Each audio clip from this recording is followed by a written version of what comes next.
Hello, everyone, and welcome to the podcast where we help you speak real, natural, confident English a little more every single day. I'm Sophie. And I'm Leo. So good to have you here today.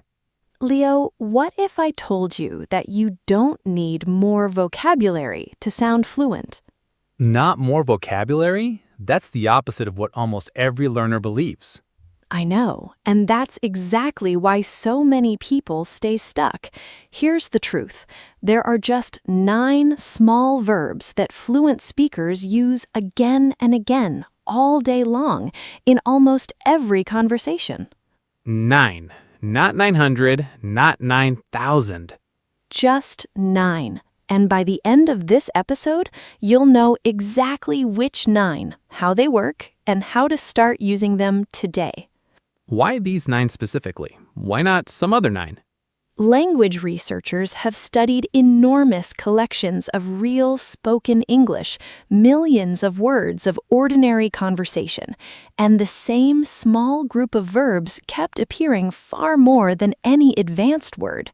These verbs don't carry much meaning on their own. Linguists call them light verbs.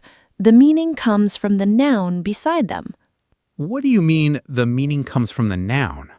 Think about the word make. On its own, it's almost empty. But look, make a decision, make dinner, make a mistake. Same verb, 3 completely different meanings. The noun does the heavy lifting. So the verb is like a frame and the noun is the picture inside. What a lovely way to say it. A few flexible frames, hundreds of pictures. That's the whole engine of everyday English. Now I understand why we're focusing here. Let's begin. Leo, when you're in a conversation and you want to say something, what happens inside your head? First, I think of the idea. Then I look for the right words. Then I check the grammar. And then finally, I speak. And how long does all of that take? Too long. Sometimes by the time I'm ready, the other person has already moved on. That right there is the problem. It isn't a vocabulary problem, it's a speed problem.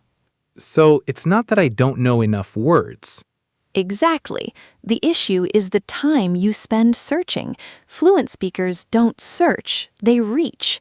When you search, your brain does 4 separate jobs: scan, evaluate, select, build. 4 steps. Under pressure, that's too slow. Reaching is 1 step. You grab a phrase that's already built, already waiting. No construction, instant. So the phrase is already finished before I even open my mouth. That's it. And these 9 verbs create hundreds of those finished, ready-made phrases. That's why they matter so much. Let's meet our first pair. Make and do. This pair confuses learners more than any other in the entire language. It really does. In a lot of languages, there's only one word for both. Right, but in English, they have completely different jobs. Make is for outcomes, things you create, things you produce. When you make something, something new exists that wasn't there before. So make a decision. Perfect. Before, there was no decision. Then you make one, and now it exists. Same with make a plan, make a mistake, make progress, make dinner. Now, do is different. Do is for activities, things you perform, things you carry out. Do the dishes, do your homework, do some research, do me a favor. So make produces something new and do performs an action. That's the whole rule.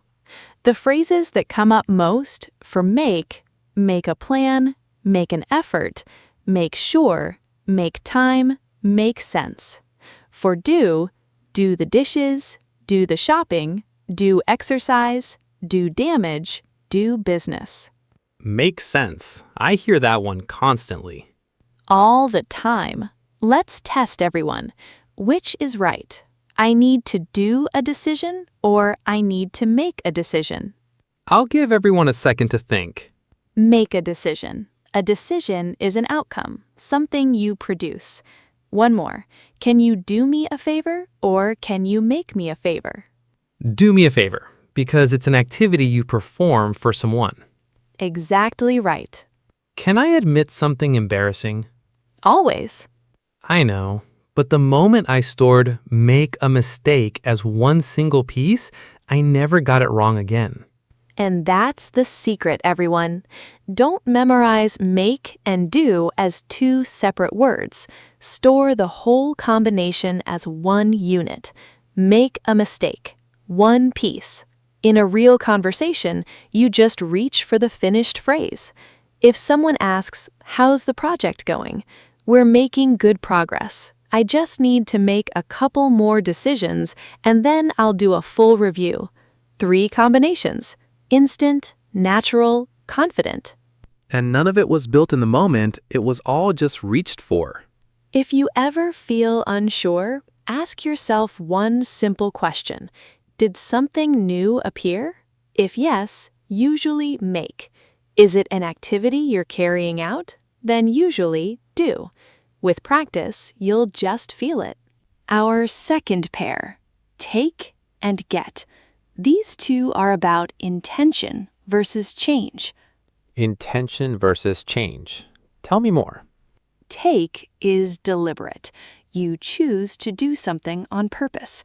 Take a break, take a risk, take responsibility, take a different approach. Every one of them is a choice. So take always has a person deciding behind it. Now, get is the opposite. Get is about change. Something shifts. Get tired, get better, get home, get dressed, get ready.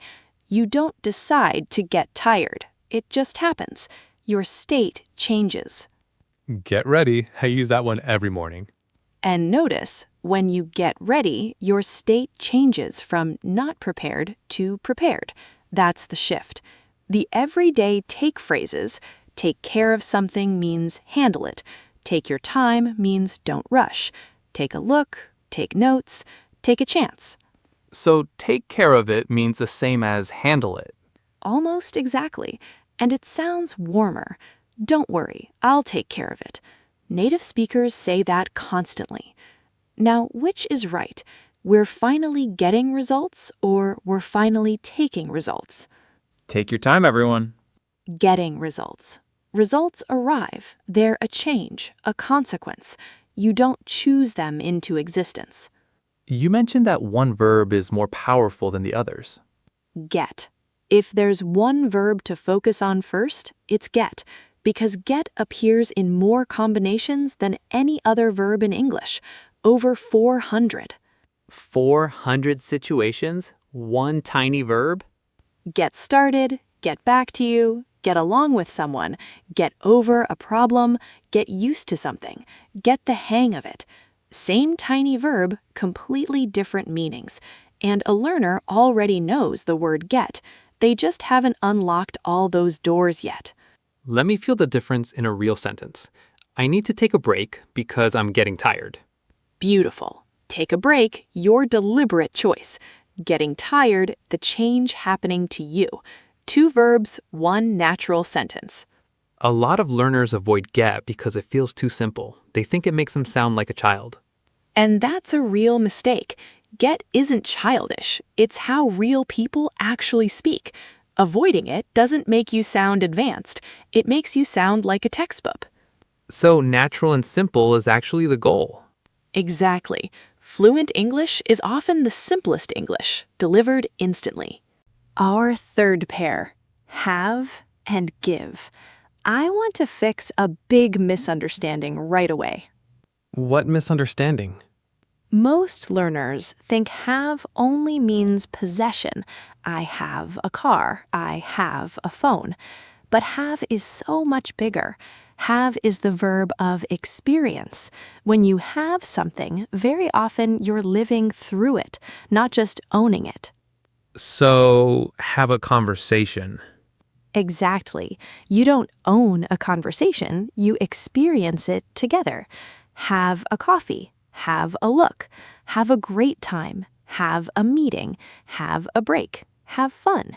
And have a word often means something important, sometimes a little serious. Context gives it that color. I never thought of have as an experience verb. That changes a lot. Now, give is our partner. Give is about interaction. You're contributing something to another person. Give feedback. Give someone a chance. Give a presentation. Give it a go. Give someone a hand. That means help them. So, let me give you a hand means I'm offering to help. Exactly. And it sounds much friendlier than let me help you. These little phrases make English feel warm and human instead of stiff. Quick test. Can you give me a favor or can you do me a favor? Do me a favor, because it's an activity you perform for someone. That's do from our first pair. See how the groups connect? Without these phrases, can we experience a discussion and then I will contribute my opinions to you? Which no native speaker would ever say. Right, but with the phrases ready, can we have a quick chat? I'd like to give you some feedback. 2 phrases, instant and completely natural. I've noticed something. Have and give often appear together in the same conversation. You have a meeting, and in that meeting, you give a presentation. You have a chat, and you give some advice. That's a wonderful observation. The experience is the container, and what you give is what you put inside it. Once you see that, whole conversations start to click into place. And that's when it stops feeling like grammar and starts feeling like real communication. Our last group is a set of 3. Put, set, and go. These are tricky because on the surface, they can feel like they do the same thing. They really can, especially put and set. But each one has a specific job. Put is about placing. You move something into a position. Put your keys on the table. Put things in perspective. Put together a plan. Put something off. That means delay it. Put something off. I do that far too often. Most of us do.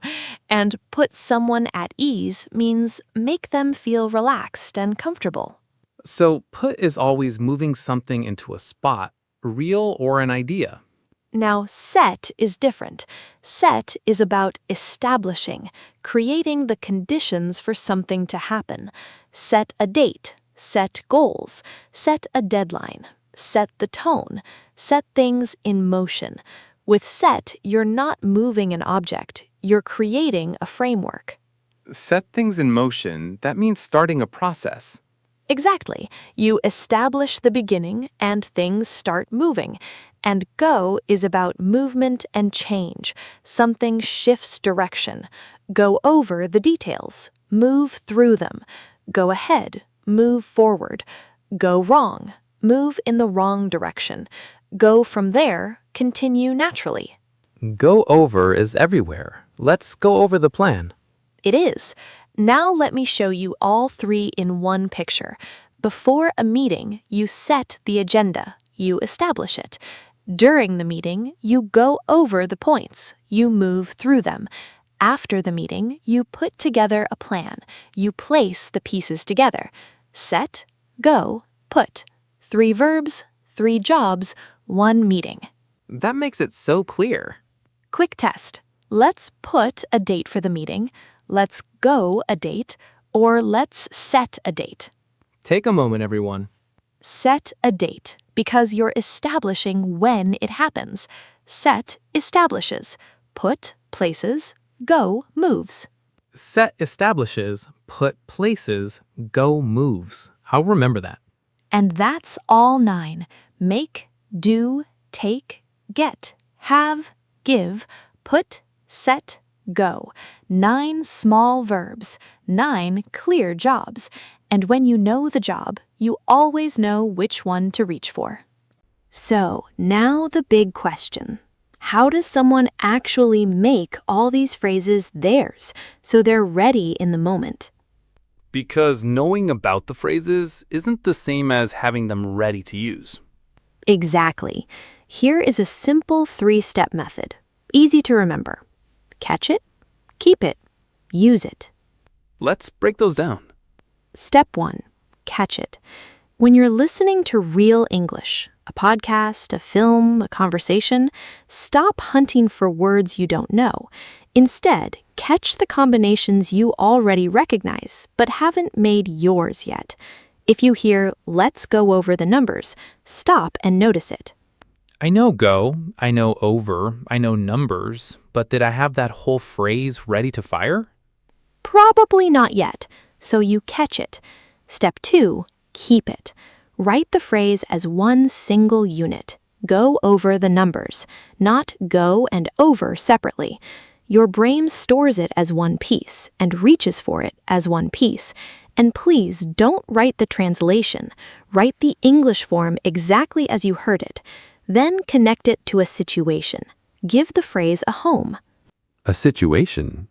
For example, "I'll get back to you" lives in the situation where someone asks you something and you're not ready to answer.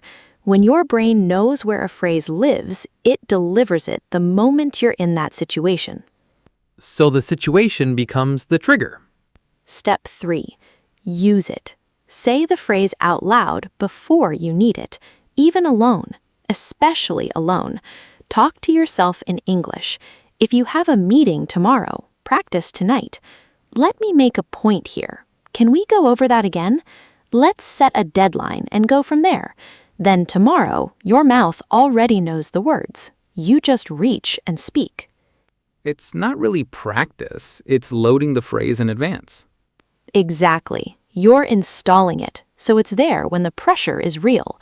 Every phrase you move through those 3 steps is one less moment of freezing, one less gap between your idea and your words, until one day there's no gap at all.